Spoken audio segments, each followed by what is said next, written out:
Assalamualaikum warahmatullahi wabarakatuh. Kami dari kelompok 2 akan mempresentasikan materi akuntansi keuangan lanjutan 2 tentang Hitch Accounting dan pencatatan akuntansinya. Kelompok kami terdiri dari Wulanda Mayanti dan Nurul Faiseh.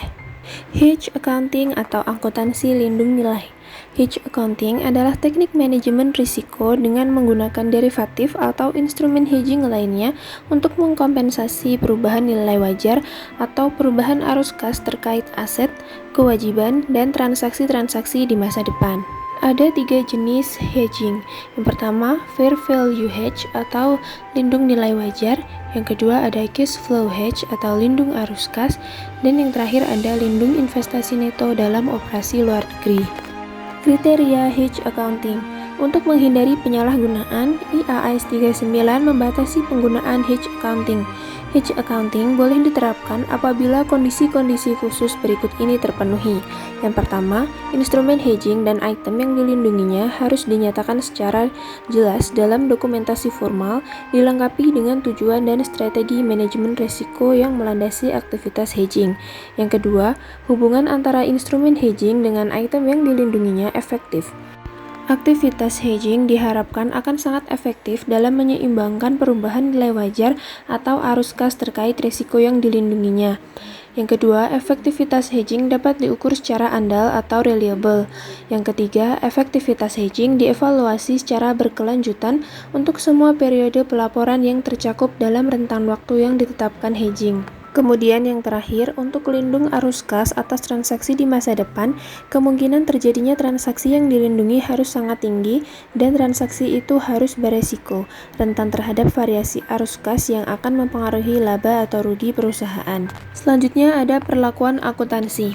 Hedge accounting mengaitkan perlakuan akuntansi untuk instrumen hedging dengan item yang dilindunginya sehingga kompensasi perubahan nilai wajar atau arus kas dapat diakui dalam laporan keuangan pada periode yang sama. Secara umum, perlakuan akuntansi untuk aktivitas hedging dapat dikelompokkan menjadi 2 kategori perilakuan. Yang pertama, perubahan nilai wajar item yang dilindungi diakui pada periode sekarang sebagai penyeimbang atau offsetting pengakuan perubahan nilai wajar instrumen hedgingnya. Perlakuan untuk akuntansi lindung nilai wajar. Kemudian yang kedua adalah pengakuan nilai wajar instrumen hedging ditangguhkan sebagai unsur terpisah dalam ekuitas dan diperhitungkan dalam laba atau rugi ketika item yang dilindunginya mempengaruhi laba atau rugi. Perlakuan untuk akuntansi lindung arus kas dan investasi neto dalam operasi luar negeri. Selanjutnya kita akan membahas apa itu fair value hedge. Fair value hedge atau hedging nilai wajar merupakan suatu instrumen derivatif yang digunakan untuk membendung atau mengoffset exposure terhadap perubahan nilai wajar aktiva atau kewajiban yang diakui atau komitmen perusahaan yang belum diakui. Kondisi yang harus dipenuhi agar lindung nilai dapat dikategorikan sebagai fair value hedge adalah apabila ketika aset atau kewajiban yang berpengaruh terhadap laba perusahaan memiliki resiko perubahan nilai wajar di masa datang. Selanjutnya, bagaimana sih pencatatan transaksi untuk fair value hedge? Untuk lebih jelasnya, kita akan masuk ke dalam ilustrasi sebagai berikut. Pada ilustrasi ini, tanggal 1 Januari 2006, Jacob Company meminjam uang sebesar $200 dari State Bank. Pinjaman itu berjangka waktu 3 tahun dengan suku bunga tetap 9% yang harus dibayar tahunan.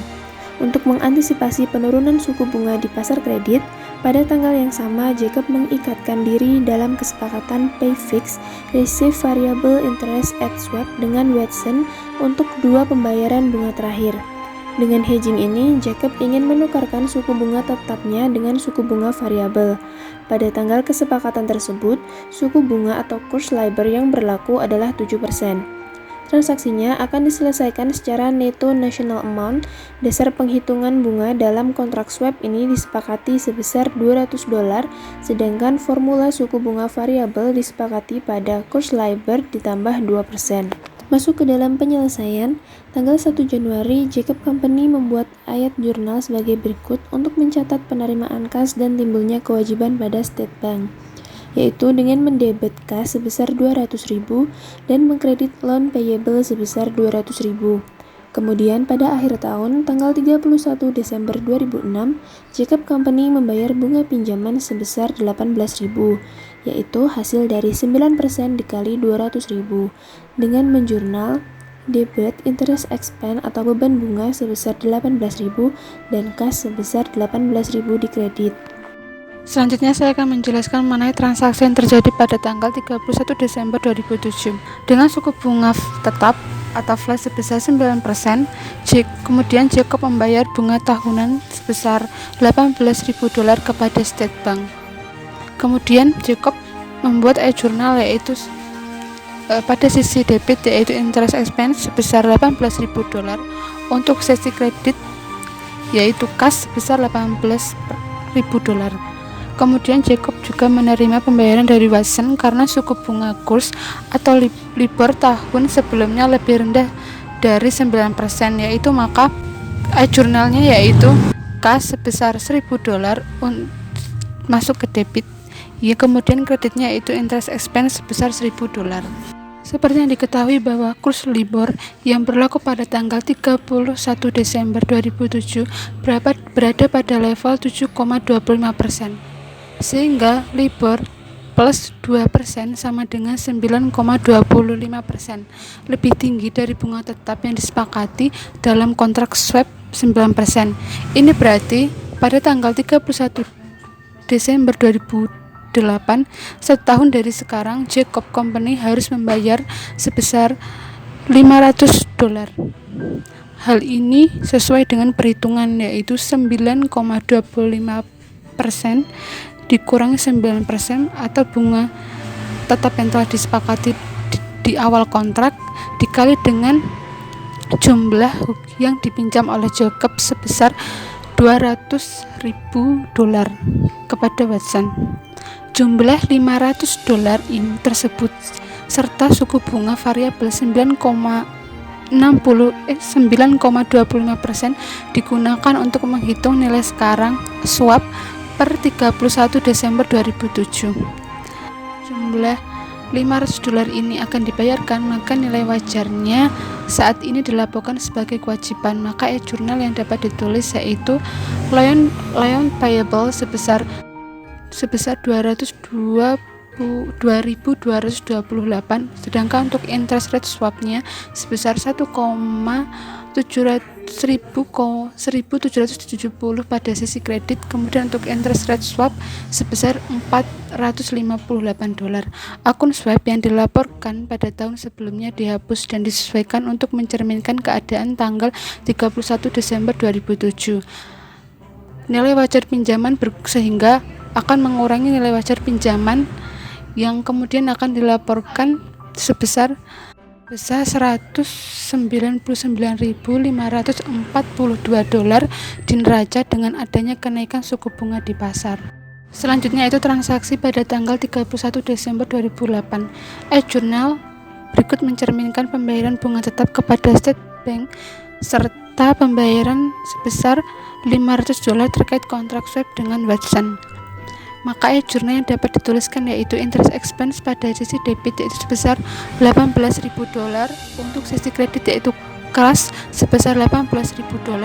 Kemudian untuk pembayaran terkait kontrak swap sebesar $500 pada interest expense di debit, sedang untuk kasnya yaitu pada sisi kredit. Dengan berakhirnya kontrak swap, akun swap dihapuskan dari pembukuan Jacob Company. Pinjaman dinyatakan kembali dalam nilai wajar tanggal 31 Desember 2008 karena pinjaman tersebut sudah jatuh tempo. Nilai wajarnya sama dengan jumlah uang yang harus dibayarkan untuk melunasinya saat ini. Maka e-journal yang dapat dituliskan yaitu interest rate swap di debit yaitu $458, untuk kreditnya yaitu loan payable sebesar $458. Kemudian untuk menutup akun hutang yang telah dilakukan Jacob yaitu maka loan payable pada sisi debit yaitu sebesar $200.000, untuk sisi kasnya yaitu sebesar di kredit yaitu $200.000. Maka dengan ini hutang dari Jacob Company telah lunas. Pencatatan transaksi untuk cash flow agent. Cash flow hedge adalah perlindungan dengan menggunakan instrumen derivatif atau instrumen keuangan lainnya dari risiko variabilitas arus kas terkait dengan diakuinya aset atau kewajiban atau ramalan yang akan terjadi suatu transaksi di masa mendatang, di mana variabilitas arus kas itu diperkirakan akan mempengaruhi laba atau rugi yang dilaporkan. Sedangkan untuk pencatatan akuntansinya sendiri untuk transaksi cash flow hedge, kami telah menyiapkan ilustrasi kasus dan penyelesaiannya untuk memperjelas prosedur pencatatan akuntansi untuk cash flow hedging. Berikut ilustrasi yang akan kami gunakan untuk menjelaskan prosedur pencatatan dalam akuntansi cash flow. Ilustrasi. Pada tanggal 1 Januari 2016, Jacob Company meminjam uang sebesar $200.000 kepada State Bank. Pinjaman itu berjangka waktu 3 tahun dengan suku bunga variabel dan harus dibayar tahunan. Suku bunga untuk tahun pertama ditetapkan sebesar 9%, sedangkan untuk tahun selanjutnya didasarkan pada suku bunga LIBOR plus 2% yang ditetapkan setiap akhir tahun untuk dibayar pada tahun selanjutnya. Karena Jacob Company tidak ingin menanggung risiko kenaikan suku bunga di masa mendatang, perusahaan itu memutuskan untuk melindungi diri atau NC dari risiko tersebut. Kemudian pada tanggal yang sama, Jacob mengikatkan diri dalam kesepakatan Pay-Fixed Receive Variable Interest Rate Swap dengan Watson untuk pembayaran bunga terakhir. Jacob sepakat untuk pembayaran suku bunga yang ditetapkan 9% kepada Watson dan sebaliknya akan menerima LIBOR sebesar LIBOR plus 2%. Transaksi tersebut akan diselesaikan dengan neto national amount. Dasar penghitung bunga dalam kontrak swap ini disepakati sebesar $200.000. Jacob akan membayar selisih bunga variabel dengan bunga tetap kepada Watson atau sebaliknya, tergantung pada bunga mana yang lebih tinggi. Penyelesaian pada tanggal 1 Januari 2006 atau lebih tepatnya pada saat Jacob melakukan peminjaman uang sebesar $200.000 kepada State Bank, maka saat itu Jacob akan membuat e-jurnal untuk mencatat transaksi penerimaan kas dan timbulnya kewajiban kepada State Bank, yaitu pada kas di debit yaitu sebesar $200.000, sedangkan untuk kreditnya itu loan payable. Kemudian pada tanggal 31 Desember 2006, Jacob Company membayar bunga pinjaman sebesar $18.000. Maka untuk e-jurnalnya yaitu pada sesi debit yaitu interest expense sebesar $18.000, sedangkan untuk kasnya yaitu $18.000. Pada akhir tahun 2006 ini, suku bunga LIBOR berada pada level 6,5%. Ini berarti pada tanggal 31 Desember 2007, 1 tahun yang akan datang, Jacob Company harus membayar bunga sebesar $17.000 atau 6,5% ditambah dengan 2% dikali dengan $200.000. Karena Jacob telah terikat kontrak swap dengan Watson, ini juga berarti pada tanggal 31 Desember 2006 ini Jacob sudah tahu bahwa dia harus membayar kepada Watson sebesar $1.000, yaitu dari perhitungan 9% dikurangi 8,5% dikali dengan $200.000 1 tahun yang akan datang. Kemudian pada tanggal 31 Desember 2007, berdasarkan suku bunga LIBOR tahun sebelumnya, Jacob membayar bunga sebesar $17.000 kepada State Bank dan $1.000 untuk penyelesaian kontrak swap kepada Watson. Untuk jumlah ini telah kita bahas sebelumnya. Kemudian untuk e-jurnal yang dicatat yaitu interest expense pada debit yaitu $17.000, untuk kreditnya yaitu kas sebesar $17.000. Kemudian untuk pencatatan penyelesaian kontrak swap kepada Watson, maka untuk e-jurnal yaitu interest expense di debit yaitu $1.000, untuk kreditnya itu kas sebesar $1.000. Untuk informasi, suku bunga LIBOR tanggal 31 Desember 2007 pada level 7,25%, sehingga LIBOR plus 2% sama dengan 9,25%. Ini berarti pada tanggal 31 Desember 2018, 1 tahun dari sekarang, Jacob Company harus membayar bunga sebesar 18.500. Jumlah ini dihasilkan dari perhitungan yaitu 7,25% atau pada suku bunga LIBOR pada tanggal 31 Desember 2007 ditambah dengan 2% dikali dengan $200.000. Karena suku bunga variabel 9,25% lebih tinggi dari bunga tetap yang disepakati dalam kontrak swap sebesar 9%, Watson akan menanggung kelebihannya dan membayarkan kepada Jacob pada tanggal 31 Desember 2009.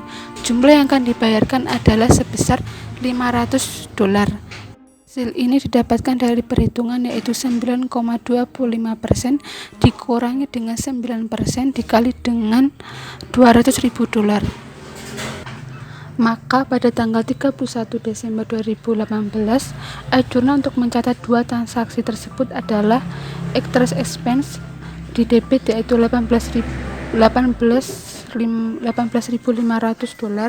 untuk kasnya di debit yaitu $18.500, untuk interest expense sebesar $500 di debit, untuk kreditnya itu kas sebesar $500.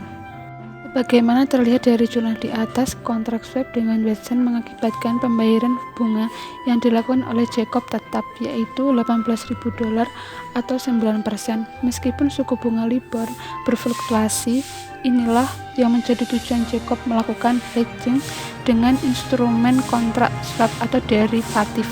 Dengan berakhirnya periode swap, Jacob menutup akun-akunnya terkait kontrak tersebut dengan ayat jurnal sebagai berikut, yaitu pada tanggal 31 Desember 2008 other comprehensive income yaitu sebesar $458 di debit, kredit yaitu interest rate swap $458. Akhirnya Jacob lunasi pokok pinjamannya kepada State Bank dan mencatatnya sebagai berikut, yaitu pada tanggal 31 Desember 2008 untuk debit yaitu loan payable sebesar $200.000, untuk kreditnya yaitu kas sebesar $200.000. Sekian presentasi yang dapat kami sampaikan, kurang lebihnya kami mohon maaf. Wassalamualaikum warahmatullahi wabarakatuh.